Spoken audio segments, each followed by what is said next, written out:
Siapa sih di zaman sekarang yang nggak tahu sama Joko Anwar? Kalau misalnya gue tanya sama kalian, genre paling populer untuk perfilman Indonesia itu apa? Udah pasti kalian jawabnya sama.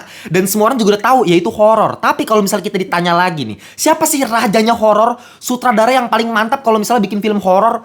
Kebanyakan orang, mayoritas, udah pasti jawabnya Joko Anwar. Itu udah gue berani jamin.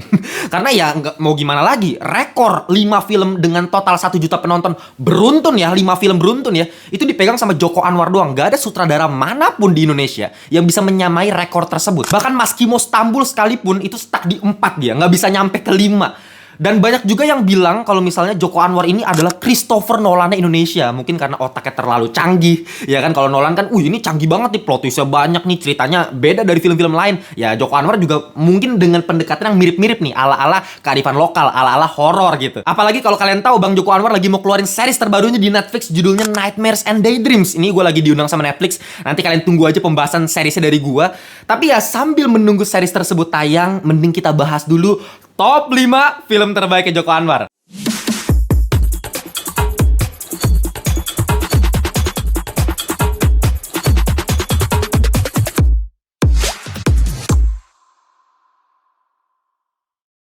Welcome back to Ngelantur Indonesia. Skip nonton, skip, blow on. Jangan lupa kalian semua, kita akan kembali lagi di segmen yang sudah lama sekali. Karena memang reviewnya bejibun ya, film-film horor lokal sangat-sangat membludak. Jadi ya gue udah gak sempet bikin segmen-segmen lain, termasuk Old But Gold udah jarang juga. Tapi kita balik lagi di segmen nyari ngelantur rekomendasi. Buat yang baru pertama kali datang di segmen nyari, kita bikin top 5 film terbaik menurut ngelantur. Tapi bebas, ini kayak bukan stuck harus ikutin pendapat gue, enggak juga. Nanti kalian tulis di kolom komentar top 5 versinya kalian. Dan kali ini kita bakal ngobrolin film-film terbaiknya Joko Anwar. Tapi inget, jangan lupa buat yang belum join grup Telegram Ngelantur Corps, silahkan join, linknya udah gue taruh di description box. Join sama 2 ribuan Ngelantur Corps yang lain. Kita ngobrolin seputar perfilman dan TV series. Oke, ya mungkin gue bakal bacain dulu ya film-film yang udah pernah dibuat sama Mas Joko Anwar sebelumnya. Kita mulai dari Janji Joni pada tahun 2005. Terus ada Kala 2007, Pintu Terlarang 2009, Modus Anomali 2012, A Copy of My Mind 2016, Pengabdi Setan 2017, Gundala 2019, Perempuan Tanah Jahanam 2019 juga, Pengabdi Setan 2 Communion 2022, dan film terakhir kita semua yang baru kemarin gue review, Siksa Kubur pada tahun 2024. Ya kira-kira ada total 10 film yang udah dibuat sama Mas Joko Anwar di layar lebar. Dan kali ini kita akan memilih 5 yang terbaik di antaranya. Dan mungkin di honorable mentions nanti gue bakal kasih tahu juga kenapa gue nggak pilih ini, kenapa gue nggak pilih itu. Lagi-lagi ini bener-bener selevel semua ya. Kalau misalnya kita ngomongin Joko Anwar, ini mungkin beda sama sutradara terbaik Hollywood yang udah gue pernah bahas sebelumnya, yang memang filmnya ini bagus banget tapi ada yang jelek gitu. Kayak nggak gitu sih. Kalau Joko Anwar lebih ke setara semua, masing-masing punya yang bagusnya, masing-masing punya kelemahan yang fatal juga gitu. Dan uniknya rata-rata permasalahan dari film Mas Joko Anwar selalu sama, yaitu di second half-nya. Entah kenapa plotnya tuh selalu amburadul di bagian keduanya. Mungkin karena idenya terlalu luar biasa, konsepnya terlalu gila, jadi endingnya mungkin agak susah dibuat. Gua nggak tahu juga, itu selalu jadi permasalahan, padahal build up-nya selalu bagus. Nah, mungkin gua bakal mulai dari peringkat 5, tapi gue pengen aku dosa dulu kali ya. Gue ngaku dosa dulu nih ya. Ada satu film Bang Joko Anwar yang saya belum tonton, Pak. Bisa tebak nggak apa? Ya, A Copy of My Mind. Dan padahal gue tanya-tanya banyak orang, banyak yang bilang A Copy of My Mind ini adalah masterpiece Joko Anwar, film terbaiknya Joko Anwar. Padahal itu yang gue belum tonton. Aduh, ya mungkin karena memang tahun itu. Soalnya gue cari di platform streaming manapun, karena gue nggak mau nonton bajakan ya. Lagi-lagi gue udah bilang gitu. Tapi ya gue cari-cari tuh nggak ada A Copy of My Mind gitu. Gue nggak tahu mau nonton di mana.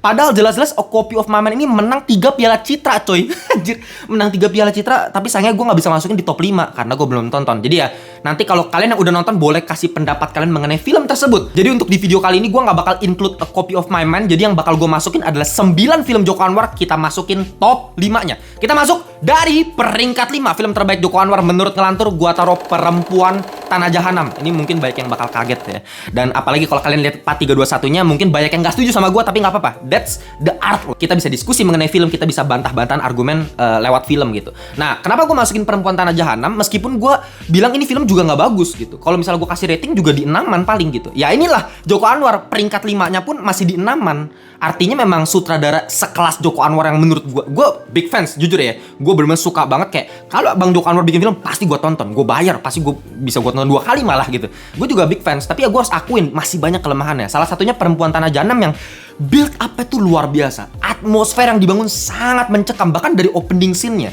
Ingat, di sini gue nggak bakal spoiler ya, jadi biar kalian bisa nonton sendiri kalau ada yang belum nonton dari top 5 yang gue masukin. Soalnya dari 5 film ini semuanya ada di Netflix, ada di Disney Plus, seingat gue ya. Untuk Perempuan Tanah Jahanam ini, kalau kalian ingat di opening scene-nya, itu di pintu gerbang tol, kayak itu genius men. Gak ada sutradara mana lagi yang pakai scene gerbang tol untuk membuat atmosfer jadi sangat mencekam, jadi suspenseful gitu. Ketika dia jagain pintu tol, tapi ada satu mobil kuno nih, mobil tua yang selalu bolak-balik, dan dia mulai takut nih, kok nih bolak-balik terus nih. Kan ada anxiety di situ. Kita sebagai penonton merasakan anxiety yang dirasakan sama si karakter Maya gitu loh. Apalagi ya momen klimaksnya ketika mobil itu berhenti dan orangnya turun. Wah, itu lebih gila lagi. Itu langsung kayak penonton dak dik duder dari opening scene-nya. Sampai ya dia mulai menelusuri latar belakang seperti apa, dari kehidupan ekonomi dia yang sulit, konteks film ini sehingga dia melakukan perjalanan yang harusnya dia tidak lakukan, yaitu ke sebuah desa yang sangat-sangat luar biasa mencekam desanya. Atmosfer desanya luar biasa, landscape desanya dibangun dengan sangat-sangat baik. Gue paling suka ya production setnya Bang Joko Anwar tuh emang selalu keren gitu. Ya color gradingnya enak banget di mata, dan sisi horornya tuh selalu on point gitu. Mau dari di pasar, kalau nggak salah ada satu lorong pasar gitu dengan manekin-manekin pasar, itu udah bisa bikin mencekam. Gerbang tol tadi bisa bikin mencekam. Terus apalagi yang bagian gore, scene gore, bayi yang lahir tanpa kulit, men. Kayak siapa sutradara yang punya ide kayak gini? Ya Joko Anwar, the one and only gitu. Secara konsep keren, bahkan ada culture mengenai wayang kulit di situ. Kita bisa lihat ada budaya Indonesia di situ. Menurutku secara thrillingnya dapat, suspense dapat, horornya dapat, scoringnya juga mantep, actingnya keren-keren semua. Tapi kenapa Bang gua taruh di peringkat 5? Kenapa masih di ratingnya di 6-an? Mungkin di hampir 7 ya. Ya di 6-an lah, 6,7 atau something like that. Karena endingnya, secara plot cerita ini kacau, menurut gue sangat-sangat kacau. Demi menekankan sisi horor yang mahal tersebut, plotnya tuh nggak dijalanin sama Bang Joko Anwar. Gue nggak tahu, nggak diselipin satupun, dan memang lebih fokus ke horor, suspense, dan begituannya gitu. Dia pengen pamer di situnya, tapi plotnya nggak jalan. Plotnya baru jalan itu di ending. Cuma dikasih lewat satu setan gitu ya, terus dibikin ada flashback, terus langsung mengingat masalah. Ini lebih parah lagi daripada dongeng sindrom yang selalu gue bilang, dimana ada yang dongengin kayak zaman dahulu kala. Ini lebih parah lagi men, karena semua eksposisi cerita yang inti dari film ini gitu ya, itu cuman dirangkum di bagian ending, cuman dijadiin flashback tanpa ada narasi, tanpa ada dialog, cuman bener-bener visual blam gitu, kayak oh begini toh ceritanya. Itu di akhir doang men. Sayangnya itu, padahal secara visual cakep banget. Kita langsung masuk lagi di peringkat 4. Gua bakal taruh Pengabdi Setan 2 Communion. Ya, gue yakin banget ya, banyak dari kalian dan banyak dari netizen di luar sana yang menganggap film Pengabdi Setan 2 Communion ini adalah penurunan secara signifikan dibandingkan Pengabdi Setan 1 yang sangat-sangat revolusioner. Tapi entah kenapa, buat gue ini justru menandakan peningkatan dari segi aspek teknis. Memang sangat terasa ya, impactnya tidak seluar biasa Pengabdi Setan 1, dimana ketika nonton Pengabdi Setan 1 semuanya langsung kayak diskusi, teori, itu langsung kayak orang gila gitu. Kayak belum pernah ada film horor semacam itu di Indonesia. Mungkin karena itu menjadi luar biasa Pengabdi Setan 1. Sedangkan Pengabdi Setan 2 cuman menjadi sebuah sequel yang nggak memberikan impact seluar biasa film pertama. Tapi buat gue dari segi aspek teknis, ini cakep banget men. Mungkin yang bakal gue bahas mulai dari permasalahannya dulu ya. Kenapa gue taruh di peringkat 4? Karena memang di act kedua nih, lagi-lagi permasalahannya sekarang act kedua. Act keduanya tuh bener-bener jumpscare-nya banyak banget dan repetitif. Ceritanya nggak jalan. Lagi-lagi gue nggak tahu kenapa Bang Joko Anwar dengan idenya yang keren, tapi dia nggak pernah ngejalanin plotnya. Dalam beberapa bagian dia malah tekanin di horornya. Siapa lu? Apakah mungkin dia tak terlalu takut dengan masyarakat kita yang memang pengennya jumpscare? Gue nggak tahu juga sih. Mungkin masih ada sisi oportunis dari Mas Joko. Selain dia punya sisi idealis, dia juga punya sisi oportunis. Dia pengen tetap ada jumpscare yang banyak juga. Mungkin makanya di act kedua nih Pengabdi Setan 2 tuh banyak banget setannya yang menurut gue nggak perlu. Meskipun setan yang ngeri-ngeri ya, kayak ada pocong yang keluarin bayi lah, itu memang unik. Ada konteks mengenai hamil di luar nikah di situ kan. Kita bisa bedah masing-masing. Dan plotnya itu baru jalan di bagian ketiganya. Baru kita tahu, oh sebenarnya cerita itu begini. Di bagian akhir cerita baru jalan lagi. Dan kenapa harus kayak gitu? Padahal kita kalau ngomongin secara teknis, ini yang buat gua taruh di peringkat 4 ya, itu keren banget. Landscape apartemen itu cakep banget gila. Dari sisi lightingnya, sinematografinya keren banget. Dan banyak scene ikonik yang menurut gue jauh lebih mencekam, jauh lebih luar biasa dibandingkan Pengabdi Setan 1. Contohnya adalah scene lift. Siapa yang bisa lupain scene lift? Lu mau sampai tua nanti, kayak lu udah mau nonton 1 juta film horor lokal di Indonesia, lu gak bakal pernah lupa satu scene lift di film Pengabdi Setan 2. Itu scene gak ada setannya sama sekali, jauh dari kesan supranatural. Ya udah cuman mengenai lift yang jatuh perlahan-lahan, jedung, jedung, jedung, dan kita dilihat dari sisi manusia seperti apa, ekspresi ketakutan, wah, gitu loh, kelap-kelip lampunya, dan sempat-sempat dikasih anak kecil yang ada di bawah lift dan jebret, itu gore-nya dapet, traumanya dapet, suspense-nya luar biasa, keren banget men situ scene. Dan yang gue suka lagi dari Pengabdi Setan 2 adalah dari segi grafik ya, peningkatan tensi, keseramannya itu luar biasa dari yang awal pelan build up-nya, tapi pelan tapi pasti tuh sampai ke akhir itu klimaksnya tuh mantep banget di akhir, di ending itu dapet gitu loh. Sedangkan kalau Pengabdi Setan 1, mohon maaf, endingnya jelek menurut gue, endingnya kayak terlalu ya ini mah jadi kayak setan horor lokal biasa, padahal build up keren banget Pengabdi 1. Nah di sini grafiknya lebih gue suka gitu. Momen kayak ada satu scene gue inget banget, panning kamera. Jadi dari shot si Tara Basro lagi nyari-nyari kotak, terus panning ke bapak yang lagi tidur, ya kan? Abis itu panning lagi nyari-nyari, panning lagi ke bapak yang tidur. Jadi kayak kita nggak tahu kapan bapaknya bisa bangun dan memulai teror kepada keluarganya itu. Jadi kayak baru kebuka aibnya bapaknya gitu kan. Anjir, itu adalah perasaan ketakutan yang dibangun lewat shot, lewat visual, cuman panning-panning, nggak perlu setan-setanan. Terasa dari Pengabdi Setan 1 karena memang ada anak kecil di situ yang actingnya sangat fake banget, anak kecilnya si Nasar Anus. Di sini dia udah gede, peningkatan skill actingnya itu berasa lah gitu. Pengalamannya udah lebih besar, udah lebih matang, lebih mature lah. Sedangkan pas masih kecil di film pertamanya kayak aduh itu sangat mengganggu pengalaman horor di film sebelumnya. Oke, kita langsung masuk lagi di peringkat 3. Gua taruh Janji Joni. Ini film yang mengawali karirnya Bang Joko Anwar sebagai sutradara film layar lebar ya. Mungkin kalau film pendek dia udah pernah bikin, atau jadi penulis skrip juga dia udah pernah sebelumnya. Tapi ya ini film layar lebar pertama, debutnya dia dan luar biasa. Gue kayak anjir, debut bisa bikin film kayak gini. Mungkin film ini adalah salah satu debut sutradara terbaik menurut gue. Meskipun secara premisnya super duper simple, eksekusi juga simple banget. Tapi yang gue udah berkali-kali bilang kan, ketika eksekusinya perfect, nggak perfect juga sih ini film, cuman kayak matang aja ya, itu udah membuat film ini menjadi luar biasa meskipun premis dan konsepnya simple. Kalau kita inget Bang Joko Anwar, kita selalu mikir ini konsepnya gila, idenya di luar Nurul gitu, konsepnya otaknya terlalu canggih, terlalu beda dibandingkan yang lain. Sedangkan Janji Joni ini sangat-sangat membantah pemikiran masyarakat terhadap Bang Joko Anwar yang seperti tadi gitu. Ini film mengenai cuman seorang anak muda yang namanya Joni, seorang pengantar roll film, karena di zaman dulu itu kan memang roll film itu masih harus diantar dan harus digilir tuh per bioskop, dan itu dijelaskin sistem pengiriman roll film seperti apa, sistem bioskop itu kalau misalnya muter film tuh seperti apa tekniknya. Bahkan banyak referensi mengenai film-film yang mungkin itu film-film favoritnya Bang Joko Anwar juga. Banyak banget cameo bertabur bintang nih film lu. Gila, lu ada Tora Sudiro, ada Helmi Yahya, ada siapa lagi ya? Gue lupa deh. Oh, ada Sujiwo Tejo juga gitu. Banyak banget deh, lu bisa lihat sini cameo banyak, referensinya luar biasa. Dan dari film ini entah kenapa gue ngerasa kecintaannya Bang Joko Anwar terhadap film tuh sebesar apa gitu. Emang nih sutradara yang bukan cuma nyari cuan sekedar oportunis, ini orang yang memang suka film, dia cinta film, dan inilah bentuk apresiasi dia terhadap film.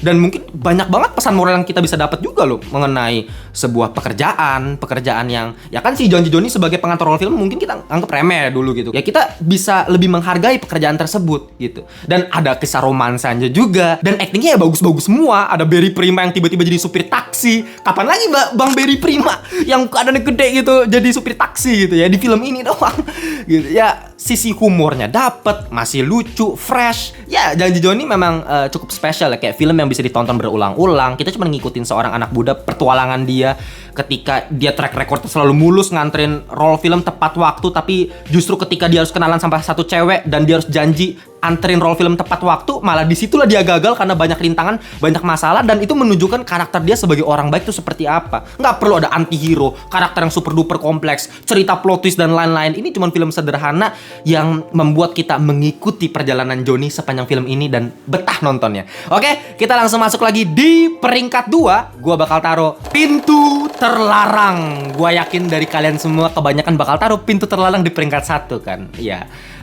Sebenarnya kalau ngomongin favorit, gue juga setuju. Ini adalah film favorit gue dari semua film Joko Anwar, termasuk Gundala pun superhero. Karena lu tau kan gue fans superhero. Ya, gue bakal taruh tetap Pintu Terlarang nomor 1 ketika kita ngomongin film favorit. Lagi-lagi kita harus pisahkan mana yang objektif, mana yang subjektif. Secara objektif, terlalu banyak kelemahan dari film Pintu Terlarang, makanya gue taruh di peringkat 2. Meskipun ini film yang gue suka banget secara sinematografi, perfecto, mamma mia, lezato. Muah. Cakep banget men, visualnya. Ini film horor tanpa mistis, dukun-dukunan, setan-setan. Dan kenapa gue suka? Ya karena itu. Karena ini film horor psikologis dan banyak yang bilang ini thriller. Meskipun gue lebih setuju kalau ini horor psikologis. Dari dulu gue selalu bilang kan, gue suka The Shining, gue suka Midsommar, film-film horor yang gak perlu ada setan-setan, tapi udah bisa bikin gue ketakutan secara psikis gitu. Nah ini ditampilkan dengan luar biasa lewat Pintu Terlarang. Banyak banget momen, scene-scene yang membuat gue merinding, membuat gue anjir nih film kok begini banget gitu ya. Mulai dari plotnya yang memang super duper absurd ya, mengenai seseorang pemahat patung yang naruh janin di dalam patung. Itu kayak konsep cerita yang itu aja udah konsep cerita yang kayak siapa yang bisa mikir kayak gitu kan? Kayak janin masukin ke patung, what the hell man? Cerita macam apa ini? Gore-nya tetap ada di situ, ya kan? Tapi dari segi estetis tetap diperhatikan. Bahkan secara production setnya ya, lagi-lagi Joko Anwar keren banget productionnya ya. Ini kalau kalian lihat di poster sini aja kan, nih. Ini rumahnya si Fachri Albar nih sebagai salah satu pemeran di film Pintu Terlarang. Lu lihat patung-patung yang tertanam di tembok itu sangat luar biasa serem men. Lu dari atmosfer yang dibangun lewat set ruangannya aja udah bisa dibikin ketakutan gitu dengan lighting yang low key gitu. Belum lagi scene-scene kayak yang di Hirosase. Nanti kalian bisa lihat ada TV yang menandakan kayak ada orang yang jahit kulitnya sendiri lah.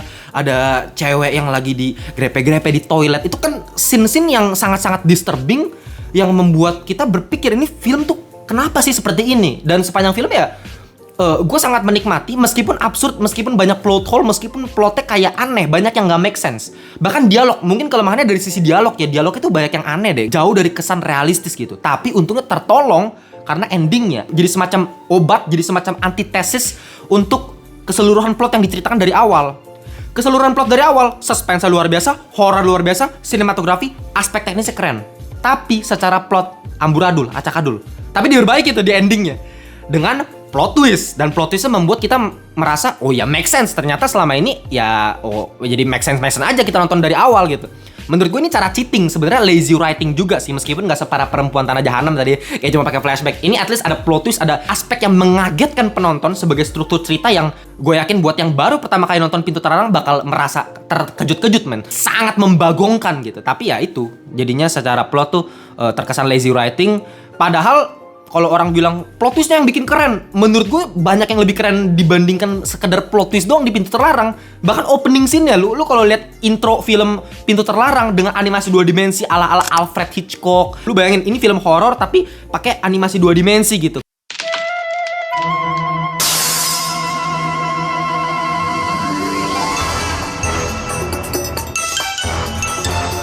Lucu aja, asik ya. Indonesia nggak pernah bikin film kayak ginian sebelumnya, dan gue sangat-sangat mengapresiasi itu. Secara kematangan film ini memang cakep banget. Tapi masih ada yang lebih bagus dari film ini. Mungkin kalian bisa tebak, mungkin kalian salah juga. Kita masuk di peringkat 1 film terbaik Joko Anwar menurut Ngelantur. Gue taruh film terakhir yang gue tonton, Siksa Kubur. Nah, disinilah peperangan kita dimulai ya. Ayo silahkan tulis di kolom komentar kalau kalian nggak setuju sama pendapat gue. Nggak apa-apa, ya lebih bagus sih sebenarnya kalau nggak setuju ya. Biar ada diskusinya aja kan, asik kan. Tapi ya kenapa gue taruh Siksa Kubur itu di peringkat 1? Padahal kalau kalian ingat review terakhir gue dari Siksa Kubur itu rating gue 8. Dan inilah yang menunjukkan kayak Joko Anwar itu memang salah satu sutradara terbaik di Indonesia, tapi dia belum seberapa dibandingkan sutradara lain dari negara-negara yang lain gitu loh. Ya rating terbaiknya dia menurutku masih di 8. Siksa Kubur dengan banyak sekali permasalahan yang gue temukan dari film ini. Tapi at least dari segi plot, ini yang udah paling matang, ini yang paling ultimate. Ini ya udah kayak masterpiece Joko Anwar lah. Semuanya hampir ketutup, plot hole hampir ketutup, penceritaannya lebih rapi, strukturnya lebih enak. Paling kan fase aja, masalah fase di bagian ketiganya terlalu ada yang dibikin keburu-buru. Ya masih ada lah kelemahan kayak gitu. Tapi at least secara plot tuh nggak seberantakan kayak Perempuan Tanah Jahanam kan, buset, endingnya begitu. Ya kan, kalau Pintu Terlarang sekeren itu eksekusinya, tapi plotnya masih acak-adul, cuman dari endingnya bisa menyelamatkan filmnya gitu. Nah sedangkan Siksa Kubur dengan ending yang dibuat ambigu ala-ala open ending. Tapi lu harus setuju sama gua, meskipun kita punya banyak teori, tapi teori yang beredar di masyarakat menjerumus ke satu titik teori yang sama. Artinya apa?